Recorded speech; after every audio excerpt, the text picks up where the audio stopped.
네로는 로마 역사상 가장 악명 높은 황제 중 한 명일 것입니다. 역사는 우리에게 말합니다. 그가 자신의 어머니와 첫 번째 아내를 살해했고 임신 중인 두 번째 아내를 발로 차 죽였으며 산 사람을 횃불 삼아 파티를 밝혔고 로마가 잿더미로 변하는 동안 유유히 리라를 켰다고 말이죠. 하지만 바로 그 역사책들은 네로가 로마 민중들에게 절대적인 사랑을 받았다는 사실 또한 기록하고 있습니다. 네로는 부패에 격렬히 저항한 인물이었습니다. 세금을 감면하고 노예의 권리를 확장했으며 사형 제도를 폐지하기까지 했습니다. 그렇다면 진실은 어느 쪽일까요? 네로의 이야기는 단순히 미치광이가 끔찍한 짓을 저질렀다는 서사보다 훨씬 더 복잡합니다. 물론 그가 행한 잔혹한 일들을 하나하나 상세히 짚어보겠지만 이 영상이 끝날 무렵 여러분들은 네로에 대해 가졌던 믿음뿐만 아니라 어쩌면 역사라는 것 자체, 그리고 과연 누가 역사를 기록하는가, 그것이 남겨진 우리에게 무엇을 의미하는가에 대해 근본적인 의문을 품게 될 것입니다. 하지만 그 전에 먼저 네로라는 인물에 대해 이야기해보죠. 로마 황실의 혈통은 거대하고 복잡한 거미줄과 같습니다. 그 안에서 네로가 차지하는 위치를 다 설명하자면 한두 시간은 좋게 걸릴 테니 이 부분은 빠르게 훑고 넘어가겠습니다. 네로는 아우구스투스 황제의 현손으로 태어났습니다. 왕이 계승서열에서 첫 번째는 아니었지만 태어난 그날부터 줄곧 논의의 중심에 있었죠. 네로의 어머니는 아그리피나였고 아버지는 그나이우스였는데 아버지가 꽤 젊은 나이에 세상을 떠나자 로마 엘리트층의 중심에 있던 아그리피나는 클라우디우스 황제와 재혼했습니다. 그리고 클라우디우스는 네로를 양자로 삼았죠. 클라우디우스에게는 친아들이 있었지만 황제는 거의 모든 면에서 네로를 편애하는 듯 보였습니다. 하지만 황제의 고문들은 그를 경계했습니다. 그들은 네로가 제멋대로인데다 냉담하며 일종의 잔인한 면모까지 보인다고 충고했죠. 당시 클라우디우스는 광기와 미친 짓으로 악명 높았던 칼리굴라 황제의 뒤를 이은 상태였습니다. 그러니 고문들 입장에서는 네로가 왕자에 앉을 경우 제2의 칼리굴라가 되지 않을까 우려하는 것이 당연했습니다. 정작 네로 본인은 권력이나 왕자를 차지하는데 큰 관심을 보이지 않았습니다. 반면 그의 어머니 아그리피나는 정반대였습니다. 그녀의 삶은 교활하고 냉혹한 권력 쟁탈로 점철되어 있습니다. 클라우디우스와의 결혼 역시 아마 그 연장선이었을 겁니다. 자신의 아들을 로마의 황제로 만드는 것이야말로 궁극의 권력 장악이었을 테니까요. 결국 아그리피나는 치명적인 독버섯을 이용해 클라우디우스를 중독시켜 죽였습니다. 높은 확률로요. 모든 학술적 근거가 이에 동의하는 것은 아니지만 아그리피나라는 인물의 성정에는 매우 부합하는 일입니다. 어쨌든 클라우디우스는 죽었고 그의 친아들 브리타니쿠스는 재위를 잇기에 너무 어렸습니다. 그렇게 고작 16살의 나이에 네로는 로마의 황제가 되었습니다. 황위에 오른 네로는 마치 이 자리에 아무런 미련이 없다는 듯 행동했습니다. 그는 그저 자기 방식대로 삶을 즐기길 원했죠. 당시 예술가들은 사회 최하층민으로 취급받았지만 창의적인 영혼을 가졌던 네로는 그들을 진심으로 사랑했습니다. 그는 극장과 유곽을 드나들며 예술가들과 어울렸고 때로는 술에 취해 직접 무대 위로 올라 단역으로 출연하기까지 했습니다.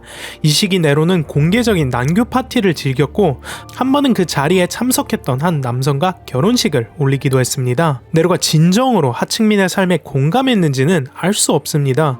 하지만 그의 사교적이고 예술적인 기질은 분명 그들의 마음을 사로잡았습니다. 그는 실제로 로마 하층 계급을 위한 일련의 정책들을 단행하며 자신의 진심을 증명해 보였습니다. 빚더미에 앉은 제국을 물려받은 네로는 경제 성장을 촉진하고 민생을 안정시키기 위해 조세 제도를 완전히 개편했습니다. 개인과 기업에 가해지던 세금을 낮추었고 대규모 공공사업을 통해 일자리를 창출하며 로마 경제에 활력을 불어넣었습니다. 무엇보다 놀라운 점은 노예들이 자신의 주인을 상대로 공식적인 항의를 제기할 수 있도록 법률을 개정했다는 것입니다. 이는 로마 사회 내에서 노예의 지위를 격상시켰고 어쩌면 미래의 개혁을 위한 씨앗을 뿌린 것과 같았습니다. 또한 그는 인접한 파르티아 제국과 평화협정을 맺으며 오랜 전쟁을 끝내기도 했습니다. 적어도 평범한 시민들에게 있어 네로의 통치는 꽤나 성공적이었습니다. 하지만 로마의 엘리트층, 즉 원로원의 시선은 전혀 달랐습니다. 그들에게 네로는 황자를 조롱거리로 만드는 존재였습니다.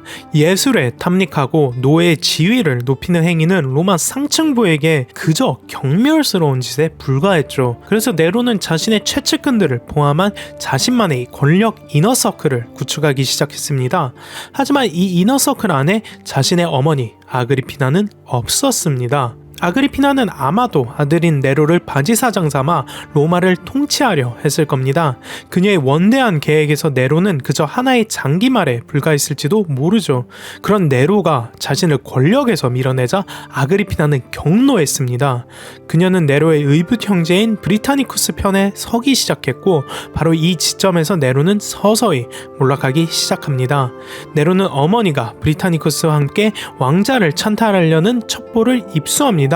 결국 그는 그의 어머니가 그랬듯 브리타니쿠스를 독살했고 그 비정한 죽음 위에 자신의 통치권을 공고히 세웠습니다. 머지않아 네로는 아그리피나가 굳이 그의 곁에 있을 필요가 없다는 결론에 도달합니다. 사실 그녀가 없어져야만 한다는 결론이었죠. 네로는 어머니를 침몰하도록 설계된 배에 태웠고 계획대로 배는 가라앉았습니다. 하지만 아그리피나는 끈질기게 해안까지 헤엄쳐 살아남았습니다. 그러나 그녀를 기다리고 있던 것은 해안가에 매복한 네로의 군대였습니다. 그들은 그녀를 칼로 난도질했습니다. 병사들이 다가오자 그녀가 자신의 배를 가리키며 괴물을 길러낸 이곳을 찔러라 고 외쳤다는 이야기가 전해집니다. 만약 이 장면이 믿기 힘들 정도로 지나치게 시적으로 느껴진다면 조금 더 지켜봐 주십시오. 진실은 언제나 그보다 더 기묘하니까요. 네로는 어머니의 죽음을 자살로 위장하려 했지만 페른 황제에 대한 소문은 걷잡을 수 없이 퍼져나갔고 민심은 요동치기 시작했습니다. 당시 네로에게 옥타비아라는 아내가 있었습니다. 그녀는 매력적이고 헌신적이었으며 로마인들에게 진심으로 사랑받는 인물이었죠. 하지만 옥타비아가 후계자를 낳지 못하자 네로는 그녀의 목을 조르려 했습니다. 그것도 여러 번 말이죠. 결국 그녀가 아이를 가질 수 없다는 것이 명백해지자 네로는 이혼을 선언합니다. 로마 전역이 분노로 들끓었고 일방적 이혼에 대한 격렬한 항의가 이어졌습니다. 하지만 네로는 이를 자신의 권력을 과시할 기회로 삼았습니다. 대중의 동의 따위는 필요 없음을 증명이라도 하듯 그는 옥타비아를 끝내 살해했습니다. 이 무렵부터 네로의 몰락은 점점 더 가속화되기 시작합니다. 민중은 등을 돌렸고 로마 엘리트층은 이미 오래전부터 그를 증오해왔기 때문에 비슷한 생각을 가지고 있던 정치가들이 황제의 암살 모의에 착수하는 것은 시간 문제였습니다. 네로 사회에 대한 뚜렷한 대안은 없었지만 로마의 엘리트들은 그가 제거되어야만 하는 제국의 해악이라는 사실만은 확신하고 있었습니다. 하지만 계획이 실행되기도 전 비밀은 폭로되었고 네로는 즉각 관련자 20명을 처형하고 수십 명을 추방했습니다. 여기까지의 네로가 단순히 나쁜 통치자였다면 이 음모가 지나간 뒤에 네로는 말 그대로 폭주하기 시작합니다. 우리가 익히 들어온 그 광기 어린 네로의 실체가 비로소 무대 위로 등장하는 순간입니다. 처형의 불길이 채 식기도 전에 로마에는 대화재가 덮쳤습니다. 엿새 동안 이어진 불길은 도시의 3분의 2를 잿더미로 만들었습니다. 네로가 불타는 로마를 바라보며 리라를 켰다는 유명한 일화가 전해지지만 이는 명백한 허구입니다. 화재 당시 네로는 로마가 아닌 외곽의 별장에 머물고 있었습니다. 화재 소식을 듣자마자 복귀한 네로는 즉시 황궁의 문을 열어 집을 잃은 이재민들을 받아들였습니다. 불타는 로마와 음악이라는 이 기묘한 신화는 어쩌면 네로라는 인물의 이중성을 보여주는 거대한 은유가 문자 그대로 굳어진 것일지도 모릅니다. 그는 예술을 열성적으로 사랑했지만 동시에 대량의 죽음과 파괴를 불러오는 데에도 주저함이 없었으니까요. 화재가 진압된 후 네로는 이전보다 훨씬 거대한 새로운 금빛 궁전을 짓기 시작했습니다. 그 궁전 한복판에는 32m 높이의 자기 자신을 본뜬 거상을 세웠죠. 자유의 여신상보다 조금 더 작은 규모의 황금빛 괴물이 로마 한복판에 서 있었다고 상상해 보십시오. 아직까지도 사람들에게 이 대화재가 정확히 어떻게 시작되었는지는 베일에 쌓여 있지만 당시 로마인들은 네로가 이 화려한 궁전을 지을 명분을 만들기 위해서 일부러 불을 질렀다고 믿기 시작했습니다. 이 흉흉한 소문을 잠재우기 위해 네로는 희생양을 찾아냈습니다. 당시 로마에서 일종의 작은 소수 종교였던 기독교인들이 표적이 되었습니다. 당시 기독교는 로마 엘리트들에게 이상한 사교 취급을 받았고 역사가 반복되듯 네로는 기독교인들을 잡아들여 참혹하게 고문했습니다. 굶주린 짐승에게 찢기게 하거나 십자가에 못 박아 처형했고 밤이면 그들을 산채로 불태워 자신의 야외 파티를 밝히는 인간 횃불로 삼았습니다. 이 광기 속에서 네로의 사생활 역시 파국으로 치달았습니다. 그는 임신 중이었던 새 아내 포파에아와 다투전 중 걷잡을 수 없는 분노에 휩싸여 그녀의 배를 발로 차 죽이고 말았습니다. 차마 말로 담기에도 힘든 명백하고도 참혹한 이중살인이었습니다. 이때 네로는 자신이 붙들고 있던 마지막 이성의 끈을 놓아버린 듯 보입니다. 그는 아내의 시신을 방부 처리해 유리함에 보존했고 매일 밤 죽은 아내를 찾아가 대화를 나누었습니다. 그러다 네로는 거리에서 포파이아와 닮은 13살 소년 스포루스를 발견합니다. 네로는 그 소녀를 납치해 거세시킨 뒤 죽은 아내의 옷을 입히고 강제로 결혼했습니다. 그는 스포루스에게 황후의 의복을 입혀 공식 석상에 대동했고 급기야 황제는 연극 무대에서 죽은 아내 포파이아의 가면을 쓴 채 그녀의 역할을 연기하기 시작했습니다. 자신이 파괴한 여자의 얼굴을 쓰고 무대 위에 서는 황제, 그것이 네로가 마주한 마지막 환상이었습니다. 네로가 세운 화려한 새 궁전과 거상은 로마의 국고를 바닥내고 있었습니다. 재정 위기에 몰린 네로는 고문이었던 빈덱스에게 세금을 인상하라는 명령을 내렸죠. 하지만 그것은 빈덱스에게 있어 마지막 인내의 끈이 끊어지는 계기가 되었습니다. 그는 스페인의 총독 그리고 황실 근위대와 손을 잡고 네로를 제거하기 위한 모의에 가담했습니다. 평생을 피해망상과 광기 속에 살았던 네로 역시 이 파멸의 순간이 다가오고 있음을 직감하고 있었을 겁니다. 어느 날 아침 네로는 기이할 정도로 고요하고 텅 빈 궁전에서 눈을 떴습니다. 그는 도움을 요청하며 복도를 비명지르며 달려나갔습니다. 텅 빈 궁전을 향해 나에겐 친구도 적도 남아있지 않단 말이냐 라고 울부짖으면서요. 이 미친 황제는 그 순간 그저 누군가 곁에 있어주기만을 간절히 원했던 것일지도 모릅니다. 죽음이 코앞까지 닥쳤음을 깨달은 네로는 몇몇 노예들만을 데리고 시골의 별장으로 몸을 숨겼습니다. 빈덱스가 보낸 병사들이 추격해오고 있다는 소식이 들려오자 네로는 노예들에게 자신을 죽여달라고 애걸했습니다. 하지만 그들 중 누구도 감히 황제에게 칼을 겨누지 않았습니다. 결국 네로는 스스로 칼을 들어 자신의 목을 찔렀습니다. 숨을 거두기 직전 그는 역사의 한 페이지로 남을 그 유명한 유언을 남겼습니다. 내 안에서 이토록 위대한 예술가가 죽어가는구나. 이 유언은 오만한 독재자의 마지막 허세였을까요?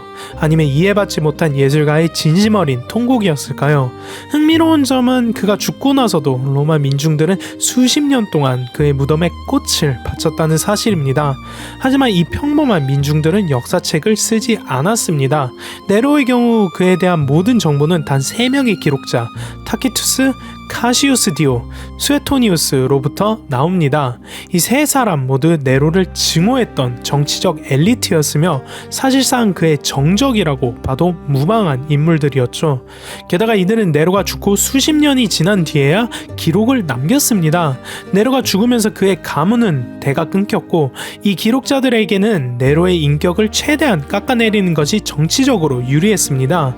이전 왕조를 더 끔찍하게 묘사할수록 대조적으로 새로운 정권이 더 정당해 보였을 테니까요. 그들이 묘사한 네로는 비투페라티오라 불리는 로마의 정치적 전략과 정확히 일치합니다. 이는 정치적 상대를 비방하기 위해서라면 어떤 경계도 제한도 없이 무엇이든 말할 수 있다는 개념입니다. 말 그대로 이야기를 지어내는 것조차 정치적 담론의 일부로 용인되었던 것이죠. 실제로 네로의 소행으로 알려진 수많은 극악무도한 일들은 로마 신화나 다른 허구의 작품들에서 그대로 따온 듯한 흔적이 보입니다. 예를 들어 네로의 어머니가 죽기 전 괴물을 기른 배를 찔러라 라고 했다는 그 대사는 당시 불과 몇 년 전 상영된 허그의 영국 속 캐릭터가 내뱉은 대사와 정확히 일치합니다. 로마 대화재에 대한 묘사들 역시 다른 도시들이 공격받았을 때의 이전 기록들을 표절한 수준에 가깝습니다. 네로는 그의 두 번째 아내를 미칠 듯이 사랑했습니다. 무엇보다 그는 아이를 간절히 원했습니다. 첫째 아이가 죽은 지 얼마 되지 않은 시점이었죠. 그럼 그가 임신 중인 아내를 발로 차 죽였다는 것은 상식적으로 앞뒤가 맞지 않습니다. 그리고 실제로 그의 정적들이 남긴 기록 외에는 그가 그랬다는 증거도 전혀 없습니다. 사실 임신한 아내를 살해한다는 설정은 당시 로마 문학에서 아주 흔한 스토리텔링 장치였습니다. 오늘날 네로는 악의 화신으로 여겨집니다. 일부 학자들은 성경의 적 그리스도가 네로를 모델로 삼았다고 믿기도 하죠. 하지만 점점 더 많은 증거들이 네로가 생각보다 꽤 괜찮은, 적어도 나쁘지는 않을 통치자였을 가능성을 시사하고 있습니다. 최소한 적 그리스도와는 거리가 멀었다는 것이죠. 네로의 이야기는 서사를 지배하는 자가 누구인가를 보여주는 역사상 가장 위대한 사례 중 하나입니다. 역사를 쓰는 사람이 결국 현실을 빚어내는 셈입니다. 우리는 네로가 실제로 얼마나 나빴는지 혹은 그렇지 않았는지 영원히 알 수 없을 것입니다. 하지만 이제 와서 그것이 중요할까요? 수천 년이 흐른 지금 무엇이 일어났느냐보다 무엇이 기록되었느냐가 곧 진실로 통용되고 있으니 말입니다.